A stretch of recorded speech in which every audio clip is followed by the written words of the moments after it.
Um, I believe sometimes it goes as an old saying, and I feel like the organization is looking over this. If it ain't broke, don't fix it. You know what I'm saying? No matter what you got, sometimes it's best that some rookie quarterbacks just sit for the whole year. You know, Patrick Mahomes sat behind Alex Smith for a whole year, and then he came on board the year after. Aaron Rodgers sat behind Brett Favre. These are some of the great guys. He was like, two can be on that caliber level. Just let him sit. Fitzpatrick got you rolling right now. He got you. You guys are winning good games. He's in most of the games. The defense. If the defense don't let up two touchdowns, he wins. He has two more wins underneath his belt. Um, I believe that Fitzpatrick still should be the starter. A lot of people try to justify how this move to see if it's like the reason. The reason being, if they have Tua in the game, they can see what they have. They're not losing. Like usually you do that November, December when you're already out the playoffs, you're already out the hunt. You're right there. You're still there. So why do it so early? That's my question. Is why do it now?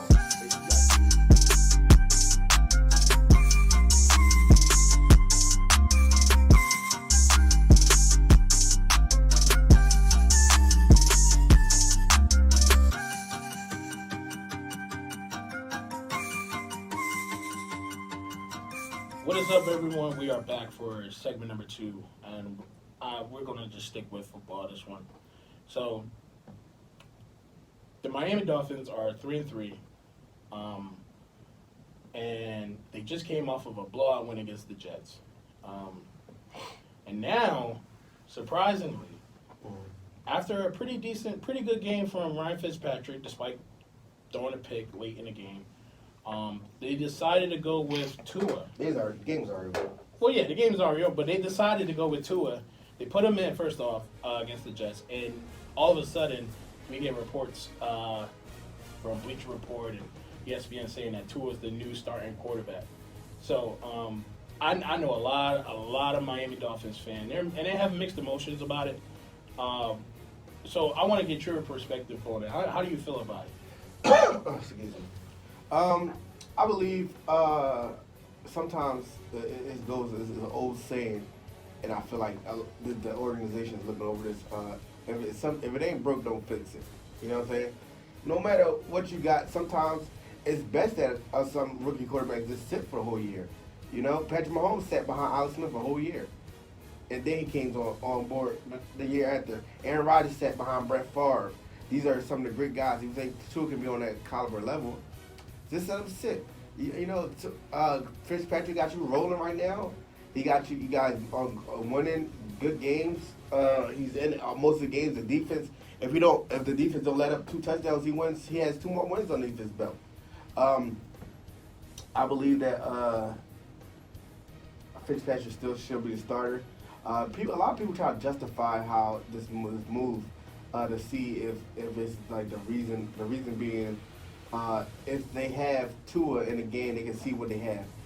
They're not losing. Like usually you do that November, December when you're already out the playoffs, you're already out the hunt.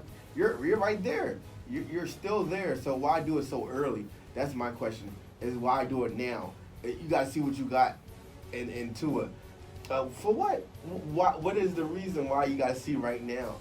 Your quarterback's playing terrific. He's not injured. He's not hurt. There's nothing to say like why you're doing this. But then again, it goes to being a Dolphins organization. It's this they have did things like this in the past, and it just saddens me how they're treating Ryan Fitzpatrick. Before I start, I just wanted to read a quote from Ryan Fitzpatrick. By the way, he said he was shocked by the news. I would be too. I'm on a sideline cheering Right. this guy on, and then I come in Monday to work. I come in Tuesday to work or Monday to work, and you tell me, oh yeah, you're bench for Tua after the bye week. Yeah, he said I was shocked by it, and he said definitely caught me off guard, and it was a hard thing for me to hear yesterday, digesting the news.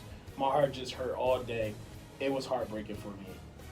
And then he continued to go on to say, that's the decision and the direction that the organization is going in. We've talked about it in the past, how I'm just a placeholder, how I'm the placeholder, and how this was eventually going to happen. A matter of when, not if. It broke my heart yesterday. Tough thing for me to hear. Ryan Fitzpatrick, I feel bad for you, man. I really feel for you, man. Just from an athlete perspective, and just hearing that you just got your team a win. First off, who thought that Miami would be even or would have the record that they have now, or even be in contention of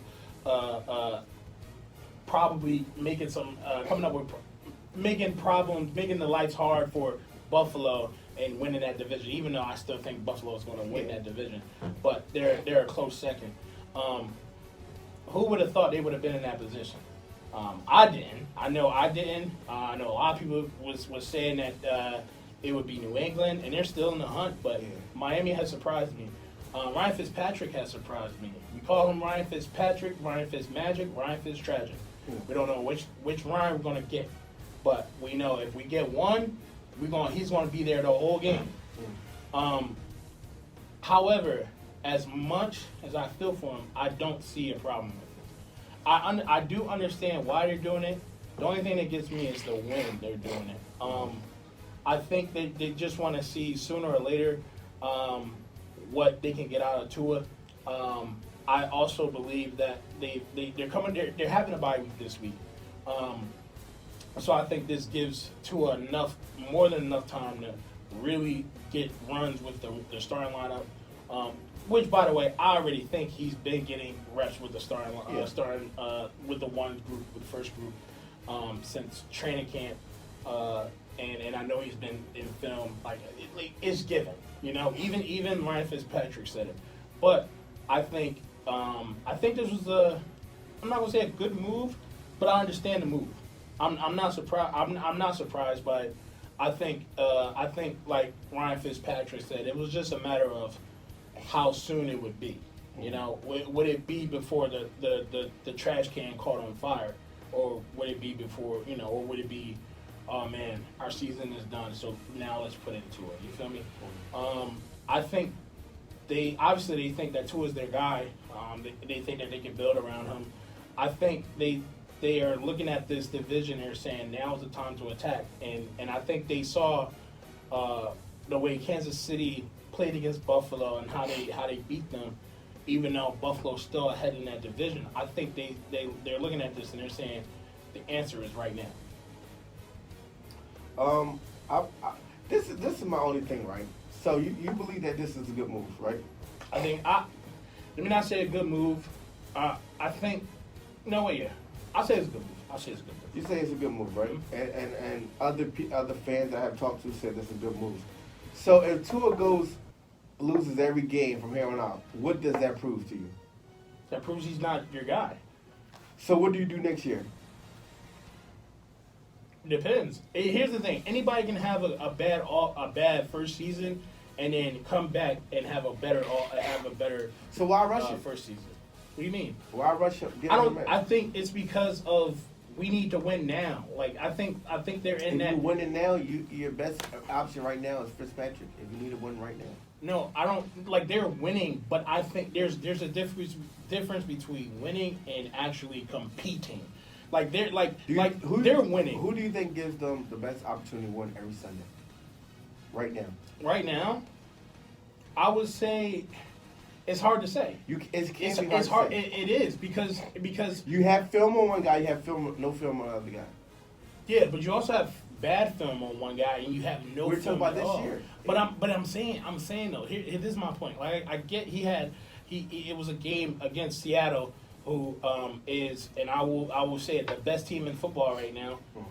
That he almost came back and won that game. There is a game where he's blowing out the Jets. There are games where he came close to beating Buffalo. There are games where Ryan Fitzpatrick has played very, very well. But I think they just got a guy. He's played well in every game this season so far. Yes. Every game. Yes, I agree. But there comes a time where you draft somebody high, right? Perfect example. even though even though y'all got I remember y'all got Chase Daniels, right? Chase Daniels was originally the starting quarterback for y'all what was it, 2016, 2015, 2016, the year y'all drafted Carson Wentz. But and Carson Wentz started as, I believe, the third string, but then he creeped because y'all got Tim Tebow, you brought him in for tryouts, and then y'all had Chase Daniels, and y'all had another guy. I think was this Suffield at that time, or he came 2017. I know he's very young, but either way, y'all had Carson Wentz. He was number 3. Then he became number 2. Then he became the starter. But that was in the beginning of the season. He was a week 1 starter. Yeah, no, I give you that. But here's my point. My point is, you're not gonna waste that high pick to just have him sit on the bench. Patrick Mahomes, number 15 pick. Number 15. First round. Tua was what? Like top 10. Was he not? It don't matter. It's It first does round. matter. It does matter. It does matter. You have it matters because there's a difference between a top 10 draft pick versus a top 15 draft Justin pick. Herbert was what? Justin Herbert was, I believe he was, if he wasn't top 10, he was top 15. And if Tyron Taylor That's don't get punched in different, the rib, but that's if he don't get punched in the rib. and we still have Tyron. No, right? I don't think so. I think they would go with Justin Herbert. I think they would go with Justin Herbert, just like with Tyrod Taylor. Like Tyrod Taylor, he even, I think it was said on Hard Knocks. Tyrod Taylor knew why he was there. The head coach of the Chargers, he even said it. He said, "Listen, Tyrod Taylor is our guy right now. He's our guy right now, but we want to get Justin Herbert in there because we feel like we can build around him." That's the same thing with Tua. Like I hate to say it, but it's the truth. Ryan Fitzpatrick is a journeyman. Yeah. He's there to. What you're saying, I agree with. Yes. But right now, if I'm an organization, I'm going to go with the best chance of having me win every game. And we're going to go losing mentality. And don't get me wrong, I don't know what Tua can do. Nobody knows what Tua can do. But right now, I know what Ryan Fitzpatrick is giving. He's playing his ass off right now. He's doing a good job. Why change it now? Because you have a bye week and you have.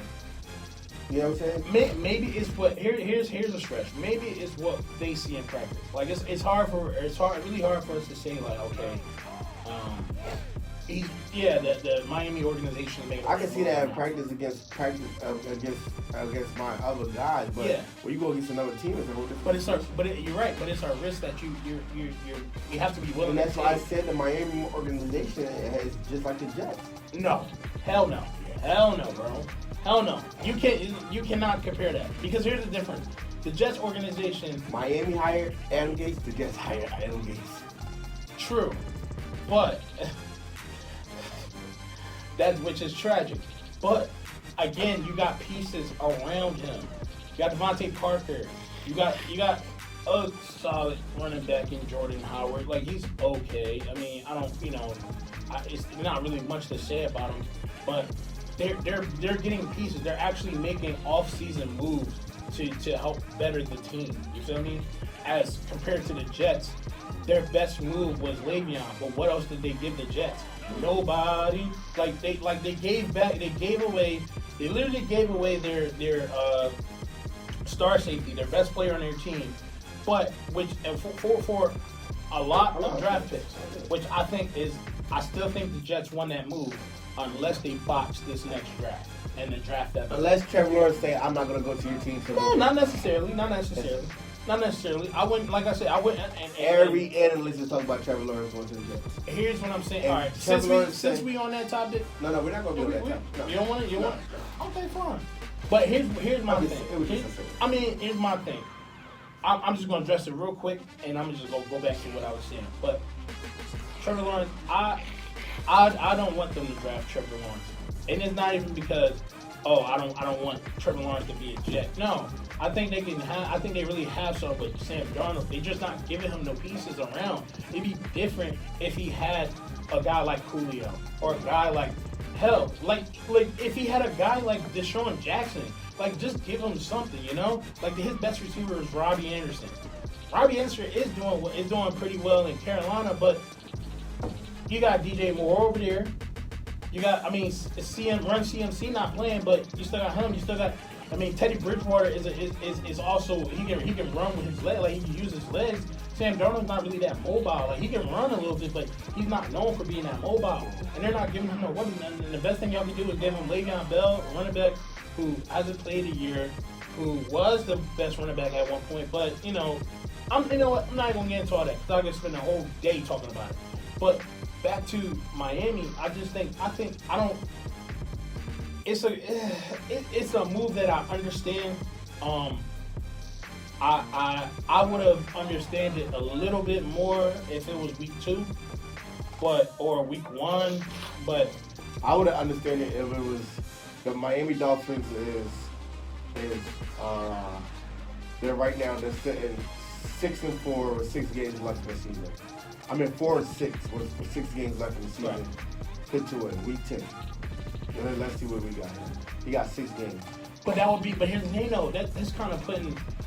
I mean, even though he's supposedly the guy for this, you're kind of putting a lot of pressure on him to make something out of it. Which is at the point. He's number 2 in the AFC East. You put pressure on him right now. Yeah, but the thing is, finish out the season strong. You're right, but the thing is, the difference between week 10 and week 6? The difference is you got more games to make something out of. You can lose one game and then come back and win the next 8 or 9. I mean 8. You can lose 2 games and win the next 7 or 8. But you're like 4-6, or that's why I say we can say 3-5, or we can say that's fine. We can say 3-7. That's fine, but